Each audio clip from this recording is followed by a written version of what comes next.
વડોદરાથી સમાચાર ખટંબા તળાવમાં એક કાર ખાબકી હોવાના સમાચાર પ્રાપ્ત થઈ રહ્યા છે। મારુતિ વાન તળાવમાં ખાબકી, કારમાં 4 વિદેશી વિદ્યાર્થીઓ હોવાની આશંકા છે। ફાયર વિભાગે શોધખોળ હાથ ધરી છે। વોટર કેમેરા સાથે તળાવમાં શોધખોળ ચાલુ છે। તળાવ પાસે લોકોના ટોળે-ટોળા ઉમટી પડ્યા છે। સ્થાનિક પોલીસ પણ ઘટના સ્થળે પહોંચી છે અને તપાસ કરી રહી છે। ખટંબા તળાવમાં મારુતિ વાન ખાબકી અને કારમાં 4 વિદેશી વિદ્યાર્થીઓ હોવાની આશંકાના ભાગરૂપે ફાયર વિભાગે તાત્કાલિક શોધખોળ હાથ ધરી છે। વોટર કેમેરાની પણ મદદ લેવામાં આવી રહી છે। તરવૈયાઓની પણ મદદ લેવામાં આવી રહી છે। તળાવ પાસે લોકોના ટોળે-ટોળા ભેગા થઈ ગયા છે।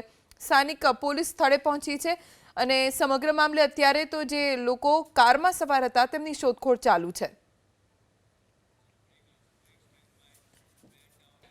વડોદરાથી સમાચાર ખટંબા તળાવમાં એક કાર ખાબકી હોવાના સમાચાર પ્રાપ્ત થઈ રહ્યા છે। મારુતિ વાન તળાવમાં ખાબકી, કારમાં 4 વિદેશી વિદ્યાર્થીઓ હોવાની આશંકા છે।